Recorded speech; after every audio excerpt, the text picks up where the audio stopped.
Welcome students. इस video में हम एक्सरसाइज 9.3 के क्वेश्चन सॉल्व करेंगे। क्वेश्चन नंबर 16 देखो। Find a GP for which sum of the first two terms is -4 and the fifth term is 4 times the third term. हमने एक ऐसा GP निकालना है जिसमें हमें कंडीशन क्या दी हुई है कि sum of the first two terms, पहली टू टर्म्स का जो सम है वो है -4 और जो फिफ्थ टर्म है वो 4 टाइम्स है थर्ड टर्म के। अब इसमें देखो कि let GP be a r square a r cube, fifth term तक हम लिख लेते हैं ए आर की power 4 and so on. Where a is the first term, where a is the first term and r is the common ratio। अब इसमें देखो हमने क्या करना है। फर्स्ट कंडीशन हमें according to question, first condition हमें क्या दे रखी है, sum of first two terms, यानी कि a और a r उनका सम हमें दिया हुआ है -4। तो यहाँ से a कॉमन, तो 1 + r = -4। ये फर्स्ट इक्वेशन आ गई। सेकेंड हमें दिया हुआ है fifth term is 4 times the third term. तो यहाँ से फिफ्थ टर्म हो गई ए आर की पावर 4 = 4, एक 3 को लिखेंगे ए आर की पावर 2, ये आ जाएगा। तो यहाँ से अब देखो ए से ए कैंसिल हो जाएगा और 2 से यहाँ से पावर कैंसिल होके रह गया r² = 4। तो यहाँ से r की वैल्यू क्या आ गई, अंडर रूट जब हम लेंगे तो +-2। तो r की दो वैल्यूज आ गई, एक 2 और एक -2। तो इसमें हम दोनों केसेस में जीपी निकाल लेते हैं। When r = -2, in that case GP क्या होगी, a पहले हमने निकालनी पड़ेगी। तो फर्स्ट इक्वेशन से फ्रॉम फर्स्ट a और r की वैल्यू हम पुट कर देते हैं।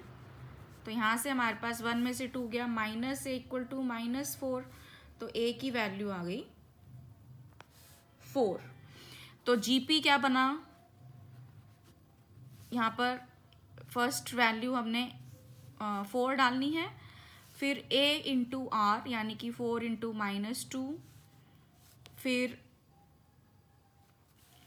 4 × -2 का स्क्वायर, फिर 4 × -2 का क्यूब, 4 × -2 की पावर 4 एंड सो ऑन। तो ये आ गया हमारे पास 4, फिर -8, फिर 16, फिर -32, फिर 64, इस तरह से ये चलता जाएगा। So this is the required GP.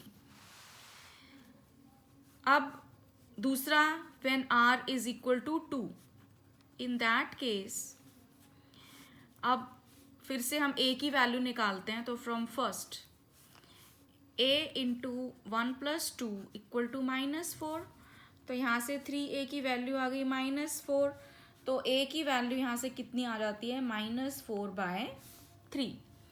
तो अब फिर से हम जीपी लिखेंगे। तो जीपी की फर्स्ट टर्म है -4/3, फिर r की वैल्यू 2 है तो -4/3 × 2, फिर -4/3 2 का स्क्वायर, फिर -4/3 2 का क्यूब एंड सो ऑन। तो ये आ गया हमारे पास -4/3, -8/3, फिर -16/3, -32/3 एंड सो ऑन। तो ये हमारी दूसरी जीपी आ गई। तो इस तरह से हमने ये 16th क्वेश्चन सॉल्व किया। अब इसका नेक्स्ट क्वेश्चन देखते हैं, 17th क्वेश्चन। 17th क्वेश्चन में अब हमें दिया हुआ है, if the 4th, 10th and 16th terms of a GP are x, y and z respectively, prove that x, y, z are in GP. अब हमें अकॉर्डिंग टू क्वेश्चन क्या दिया हुआ है, फोर्थ टर्म हमें दी हुई है x, तो फोर्थ टर्म का फॉर्मूला क्या होगा, a r cube is equal to x. यहाँ पर हम लिख लेते हैं let a be the first term and r be the common ratio of GP. तो अब यहाँ से ए आर क्यूब की वैल्यू आ गई एक्स, ये फर्स्ट इक्वेशन आ गई।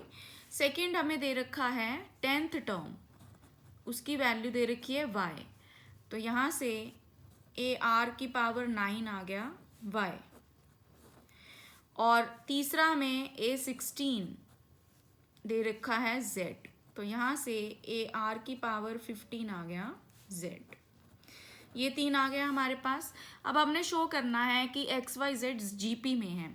तो एक्स वाई जेड जीपी में कब होंगे, जब y अपॉन एक्स किसके इक्वल होगा, z अपॉन वाई के, यानी कि सेकंड अपॉन में फर्स्ट टर्म किसके इक्वल होगी, थर्ड अपॉन में सेकंड टर्म के। तो इसके लिए हम क्या करते हैं, हम y का स्क्वायर देखते हैं क्या होगा, इसका स्क्वायर करेंगे हम, तो ये आ गया हमारे पास ए स्क्वायर आर की पावर 18। अब इसको हम ब्रेक कर लेते हैं, इसको हम लिख सकते हैं a r cube into A r की पावर 15। अब ए आर क्यूब किसके इक्वल है, एक्स के इक्वल है, और ए आर 15 जेड के। तो यहाँ से हमारे पास क्या रिजल्ट आ गया कि वाई स्क्वायर किसके इक्वल है, एक्स जेड के। इसको हम फर्दर कैसे लिख सकते हैं कि वाई बाय एक्स किसके इक्वल होगा, z बाय वाई के। दैट मीन्स जो x y z हैं उसमें second term upon first term किसके इक्वल है, थर्ड टर्म अपॉन सेकेंड के, मतलब इनका रेशियो इक्वल है। तो इसका मतलब x y z जो है they are in GP. So this proves the result. तो ये 17th क्वेश्चन कंप्लीट हो गया। अब 18th क्वेश्चन देखते हैं इसका। 18th क्वेश्चन में अब हमें दिया हुआ है find the sum to n terms of the sequence.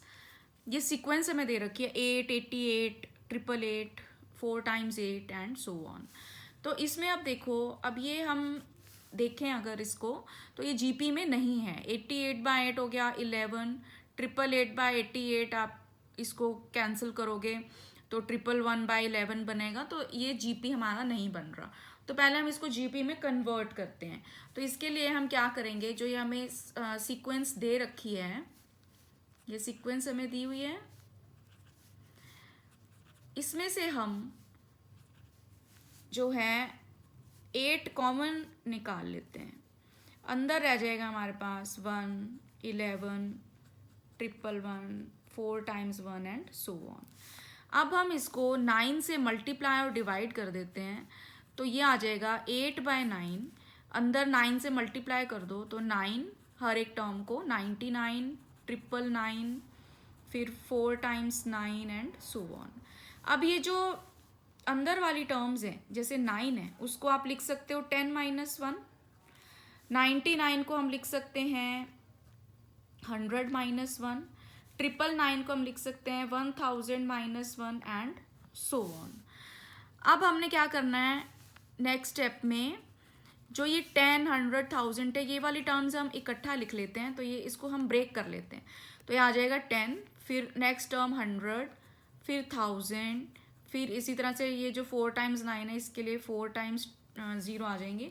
एक तो ये बन गया, और दूसरा जो ये माइनस साइन हमने कॉमन ले लिया, अंदर सब जगह 1 है तो 1 + 1 + 1 आ जाएगा कितने टाइम्स, n टाइम्स। तो ये हमारा ब्रेक हो गया टर्म्स। हमने क्या करा, जैसे 10 - 1 था तो 10 को अलग लिख लिया, -1 को अलग, फिर नेक्स्ट टर्म में 100 - 1 है तो 100 को अलग लिखा और -1 को अलग लिखा। ये जो -1 थे सारे, उनमें से माइनस साइन हमने बाहर ले लिया।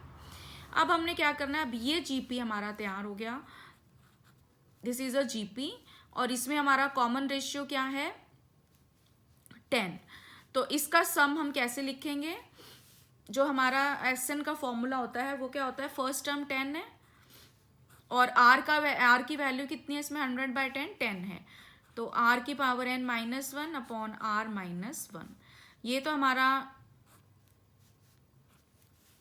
इसका आ गया सम टू n टर्म्स। अब ये 1 हमने ऐड करा है n टाइम्स, तो ये आ गया n, और पूरे के ऊपर हमारे ब्रैकेट है। तो इसको हम फर्दर कैसे लिख सकते हैं, 8/9, यहाँ पे से 10 - 1 9, 10 की पावर n -1 और -8n/9।